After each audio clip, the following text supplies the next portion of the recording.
what is an example of implementation that most people can maybe relate to? Oh, yeah. And I think the one we came up with was actually baking. If we followed the recipe as directed, you would have to use this PowerPoint and these slideshows with information from every single class. Yep. But you encounter this issue where you go to the class and you have these tech issues. You can't show the PowerPoint. Yep. So you have to adapt on the fly. If we follow the recipe as they've done, we should get that outcome. Yeah. We are in this 5-step process. We've so far addressed step 1, assessment, step 2, capacity, step 3, planning, which we did last week. We went through this whole process of building a logic model. And after step 3, we're basically at the point of we've identified our problem. We've determined what we need in the community, what resources we have. That's capacity. Yep. We've identified possible programs or policies we can implement. We've done that research. Yep. And now it's all about making it happen. Right. We've got to take research into action. What we're going to do is walk through one of the programs and practices that we chose in our community, which is the Catch My Breath program to address vaping. Yep. And we're going to actually expand on how the implementation of that goes in our community, since that's step 4. If you missed last episode, here's the top things you should know before we continue today. Yeah, so we made this logic model, and we essentially identified our priority problem, which was going to be youth vaping. And we have that connected to our desired long-term outcome, which is to decrease youth vaping. Right. Very straightforward. We've identified risk and protective factors that influence our priority problem of vaping. Right. So we picked 2. One was the low perception of harm, and the other one was this risk that most peers vape. Yeah. So we think those are 2 factors that are contributing to youth vaping in our community. So we did some research, and we tried to figure out which programs or prevention or practices could actually help change that. Yeah, because through this practice, which is the Catch My Breath program that we identified, we're hoping to increase perception of harm and increase understanding that most youth actually do not vape. Right, and we linked that, so that's our short-term outcomes with our risk and protective factors. Exactly. So from here, we have to actually do the bread and the butter of the work, which is putting it into action to the community. Let's implement that program. Before we actually talk specifically about Catch My Breath, though, maybe we should just give a general overview of what is an example of implementation that most people can maybe relate to. Oh, yeah. And I think the one we came up with was actually baking chocolate chip cookies. Right. So what is implementation in general? Well, we can think about it like making a chocolate chip cookie. You have a recipe. You have to add those pieces of the recipe, and then you end up with your final product. So what are some of the ingredients in order to make a chocolate chip cookie? Yeah, so we have flour, we have the baking soda, the salt, the eggs, the butter, the chocolate, of course. Yeah, of course. And by mixing these together in certain ratios, baking it for a certain amount of time according to the recipe, we end up with this delicious batch of chocolate chip cookies, right? Heck yeah. We can adjust it. We can maybe add more chocolate chips. We can maybe add some nuts. Some people like that in their cookies. Yeah. We can bake it for a few minutes less or a few minutes more based on the texture we like of our cookies. Right. All of those ultimately lead to a cookie, though, right? One that's hopefully enjoyable. Yeah. We all end up with that product of that chocolate chip cookie. Yeah. But imagine if you were to skip the flour on accident. Yeah. Or not add the eggs. Right. So some of these core ingredients in baking chocolate chip cookies, you can't expect your chocolate chip cookie to turn out really well if you don't add that when going through your recipe. So this brings up an important concept of fidelity in implementation. Yeah. And it's basically all about like making sure we're following that recipe as it's written. And if we do that, then we can expect the outcome that we want, the chocolate chip cookie. Absolutely. There can be modifications, like we talked about. Some could be good. Yeah. Adding extra chocolate. Would be great. For me, that would be great. Love that. Yeah. But there can actually be modifications that ruin the cookie, like Right. we mentioned. You add way too much salt to get a very salty cookie, or not really a cookie at all anymore. Yeah, exactly. So we can bring this concept of fidelity, following a recipe to our Catch My Breath program and how we would maybe implement that in our community. So when we look at the Catch My Breath program itself, there are our recipe is really just our methods in this point, right? Yeah. And there's a few of them that when we looked at the research, they were designed in a particular way. What were some of those recipes for this Catch My Breath program? Yeah, so remember this Catch My Breath program is an evidence-based program, meaning that there's been research shown that if you follow this recipe or these methods, you're going to get certain outcomes that you want. And so basically when they did this study, they looked at the different components and they said, hey, if we do it, X amount of time for X amount of weeks, we end up with these results. Exactly. So it could work with other times too, right? But we just don't have the research to show that. We don't necessarily have that research. You're right. Okay. So, but what they have written and shown and offered to the community is that if you implement Catch My Breath with this 4-lesson program, doing the lessons once a week for the full 4 weeks, the lessons being about 35 to 45 minutes long, they've designed it for grades 5 through 12. You would need 1 to 2 facilitators per lesson. Yeah. It consists of this PowerPoint with key learning activities so that you have to incorporate, and it consists of a pre and post program survey. Yeah. If you include all of that information and keep the core concepts and knowledge presented to the students, we would probably expect some pretty good outcomes. So students are going to resist their own curiosity, peer and advertising pressure to experiment with e-cigarettes.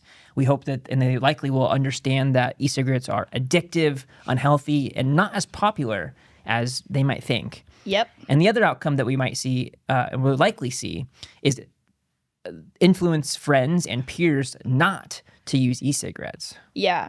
And I actually want to highlight the second expected outcome of this program, because if we go back to our logic model and look at the risk and protective factors that we're hoping to address, again, it's the low perception of harm and the belief that most peers vape. Those are what we're trying to change through this program. Well, guess what? That's what the research has shown, is that through this program, the students that receive it are now going to understand that e-cigarettes or vapes are addictive and unhealthy, which is our first risk factor, right? Yeah. And not as popular as they think. Most peers are not using them. Yeah. So again, going back to why we chose the program, and if we follow the recipe as they've done, we should get that outcome. Yeah. So Sidnee, we've identified that this is the program that we actually want to use because it's going to drive the outcomes that we want. We have this column in here for modifications or adaptations. Why were we going to even make any adaptations in the first place if we just want to get those outcomes? So sometimes within the community, you might have a plan going into it saying, yes, I want to follow this program as it's written exactly to a T because I cannot risk, the outcome changing. Right. And that's ideal. Ideal is not reality, right? Of course. So when you come to the actual application of the Catch My Breath program in your community, you might come across some barriers. So let's look at actually some of those examples of what some of those barriers or challenges might be when trying to implement this program. And I have written some of these down. I would probably not have thought of some of these, but it's things that actually happen to us. Okay. And so one of them being tech issues. I would not have thought that could be a potential problem. You plan to go in, you let the teachers know that we're doing an interactive PowerPoint. We're going to need access to a smart screen or a projector of some sort. We're going to need an HDMI cord to plug into our computer. Actually, we'll bring an HDMI cord because we just want to have our bases covered. And then we get to a classroom and there is a substitute teacher. They don't know how to work the projector, right? No. We haven't been in that classroom yet. That was our first lesson, so we didn't already have experience setting it up. They had no one on hand to come in and fix the problem in a timely manner because, again, we only have 35 minutes to get in, get the class done, and get the lesson to the students. And so we can't waste 20 minutes of that trying to get this tech figured out. Yeah. Luckily, this issue didn't happen on our first go of Catch My Breath. We had done it several other schools. And so the facilitators, me included, knew the material and were able to proceed with the lesson without the actual presentation. Right. So we could still go through the concepts that we knew were going to be on the slides. We went through the handouts, and we just had to direct them a little bit more without the visual of the screen. Right. So this was not ideal. Yeah. Well, I mean, this is a great example of an adaptation, right? Where if we followed the recipe as directed, you would have to use this PowerPoint and these slideshows with information from every single class. Yep. But you encounter this issue where you go to the class and you have these tech issues. You can't show the PowerPoint. Yep. So you have to adapt on the fly. Yep. And is that going to change the outcomes that we're supposed to have here, or is that going to mess everything up? It could, or maybe it doesn't, right? We don't know, and this is why we do step 5, evaluation, to make sure our small adaptations that we've done, whether intended or unintended, do or don't have an unintended impact on our outcomes. So this is like the scenario where maybe we just added some more chocolate chip to our cookie recipe. So we're just having very chocolatey cookies. We still have a cookie. But we're hoping that it's not like we add extra baking powder or something, and now we have a ruined cookie. Right. Or maybe it's, I didn't have all-purpose flour, but I had bread flour. And so a slightly different composition of flour, but the cookie still turned out. Yeah. The tech issues may or may not influence, the change in outcome. Especially if it was only one lesson and we still had the right material out there. But that's why we do our evaluation, to make sure. And have you encountered other challenges while you're teaching these? Yes, lots of challenges. And I will say some of them are ones that we knew ahead of time. So, for example, not giving the program to our intended audience. We didn't share with you all this, but our intended audience for the Catch My Breath program was 6th grade students in Douglas County. The reason we chose 6th grade students was because when you looked at the data, there was a great increase in youth vaping from 6th graders to 8th graders. So it seemed like a prime opportunity for prevention to kind of decrease that. To get ahead of the problem before the 8th grade and start utilizing more e-cigarettes and tobacco products. Exactly. So our goal really was to reduce 6th grade use, but also to see that in a reduction of 8th grade use. Right. So we propose that, right, to our school districts. And sometimes they'll say, yeah, 6th grade's great. And other times they'll say, I don't know about 6th grade. 6th grade might be hard to get into. But, we've been having some issues with 10th graders. Right. Would you be willing to come talk to our sophomore class? And we are thinking, well, if they're already vaping, the prevention program might not be best. Right. But this program does have an audience of 5th through 12th, so it can be done for 10th graders. And if they're not wanting to do it for 6th grade, they're at least wanting to get it somewhere for their students. Yeah. So that would be an example of us giving the program not to our intended audience. We can't necessarily apply the outcomes and compare those to the 6th grade outcomes. We can still hope for those outcomes among the 10th grade students. Right. But it's just a slightly different approach, I suppose, compared to getting to the 6th grade students. Yeah. There are some other examples here. There have been times where we did the program during winter, and there was actually a snow day in Roseburg. Right. And it happened to be a day that our class was supposed to be. And we were like, oh no, what are we going to do? Right.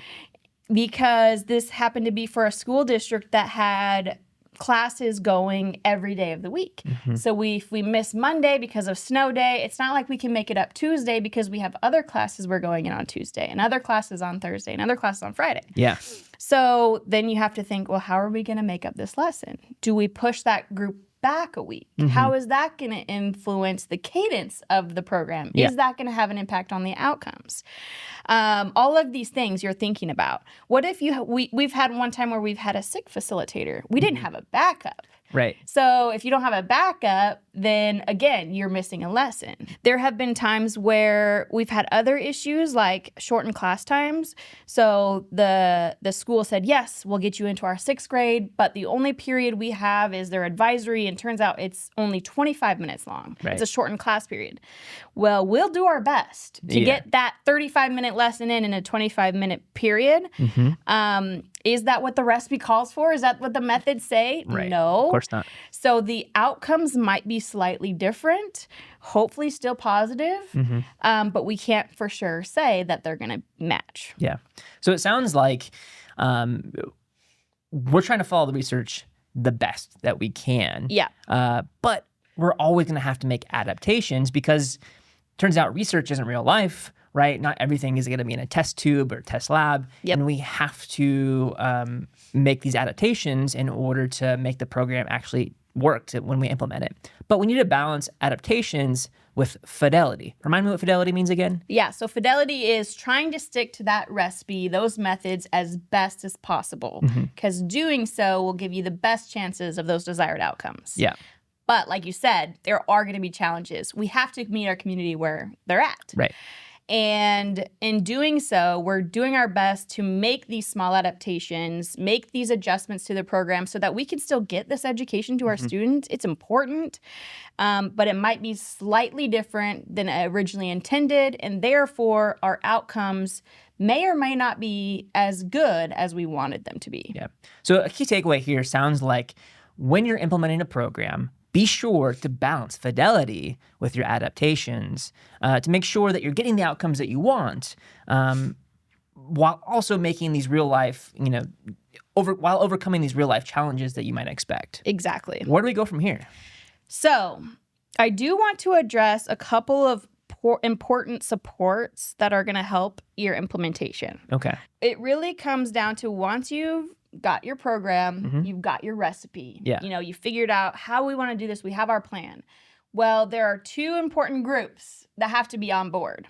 It's your people, and this is going to include really your facilitators of the program, and then we have our systems. And when I say systems, I'm talking about our community, our audience for the program. Lots for Catch My Breath. This is going to be our school districts. Yeah. And both of these have to be kind of in alignment, understanding the plan for implementation in order for it to be successful. It sounds like you're asking the two questions: who will deliver the program and who will receive the program? Exactly. And so when it comes to who's delivering the program, our facilitators, right, we have some things that we have to think about in order to make sure the quality of our program remains high. Right. It's not just about getting into a classroom and being mundane with a presentation and saying vaping can cause this, peer pressure will influence your behaviors, and being really boring. Students don't respond, right? We know this. We know right, this. Yeah. We had a conversation before about who's your favorite teacher, right? And we still have one that rings out in our head, and like they make a big difference when you have someone who can motivate you and encourage you to really focus on the lesson and understand and learn. Yeah, so this is what we want in our facilitators. We want people who are going to be passionate about prevention. They have prevention knowledge and experience. Right. They're willing to learn about the Catch My Breath program because there is training to understand the materials, so they'll have to go through some of that training. And do they have good facilitation skills? Are they good at communicating with sixth graders? Right. Sometimes you'll be like, well, they have good facilitation skills. They're a professor at a community college. Well, have they ever talked to a sixth grader? Yeah. It's a very different audience. It's a different landscape for sure. Absolutely. So you have to think about those logistics. And then your system, again, going back to the school, is there buy-in with the school? Are they ready for the Catch My Breath program? Yeah. Going back to the example of maybe they're not wanting sixth grade, but they're wanting 10th grade. So you have to have those conversations. Maybe they don't want a 4-week program, but they want a one-shot assembly that addresses vaping. What do you do then? Right? When that happens, we try to have conversations with them to encourage them, saying, hey, we can do an assembly that will maybe help your students learn about vaping, but it's not evidence-based. If we really want change, this is what recipe we need to follow. Right. And again, it's their choice. Yeah. But having that buy-in to perform or implement the program as it's designed is really important. As we navigate through this process of implementation, have there been any key takeaways or lessons learned through all this? Because of the challenges we've already experienced with the program, we now can foresee these happening again in future schools and are better prepared because we can make contingency plans.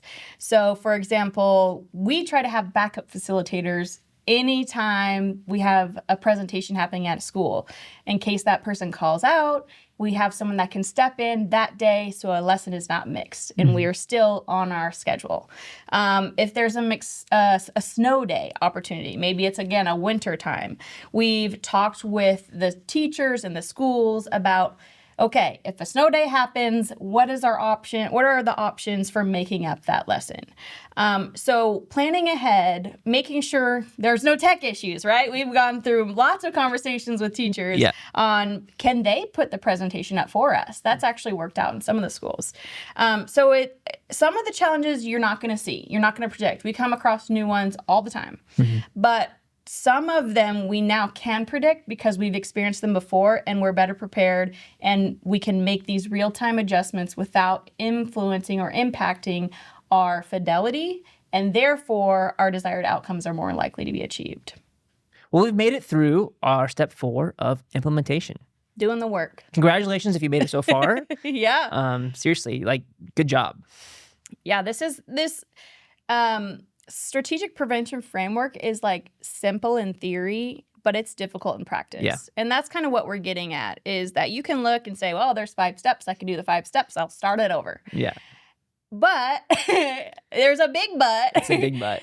Those steps are difficult, actually, when it comes to application in the community. Yeah, every step is unique. Every step takes a lot of time and energy and practice, especially on these big issues that we're trying to solve. Like for vaping, we've only covered a fraction of what we've done in practice, to make sense for these small little episodes. But for every issue that we have, we use this framework through the whole process to make sure that we're doing the right things. We're doing evidence-based practices.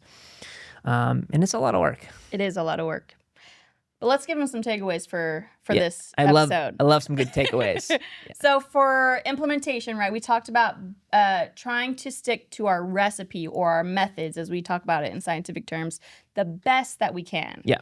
Balancing real-time adaptations with fidelity, right, so that we're hopefully still getting those intended outcomes that we want. Absolutely. Yeah. We want the best chances possible to make sure that we're achieving our desired outcomes. Exactly. We also want to make sure that we have the right people doing the work, because quality really matters at the end of the day. And sometimes teachers aren't necessarily the best. We've all had that one teacher that was like, this is not working for me. I don't like this class. And if you want which we do, we want our programs to be effective and useful, we need to make sure that we have the right training, the right people doing that work. Absolutely. That is such an important aspect of it.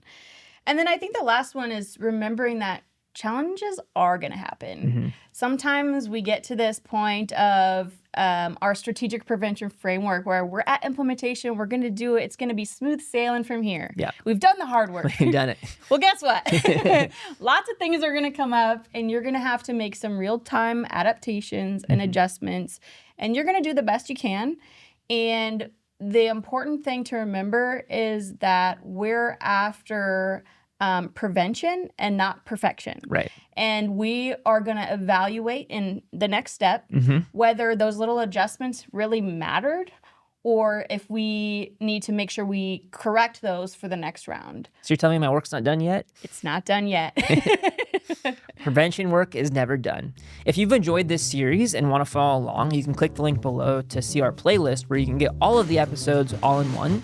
We also have a survey where we're giving away a Dutch Bros gift card, I believe. Yep. And so click the link below, fill out that survey, because again, we need to evaluate how well we're doing. And follow along so you can watch me and Dr. Sidnee Heydrich do more of these episodes. Be sure to click subscribe and save them so you can listen to your next commute, get a little bit of continuing education. That's right. We'll see you next time for our final episode talking about evaluation and partners of prevention. Bye for now. Bye.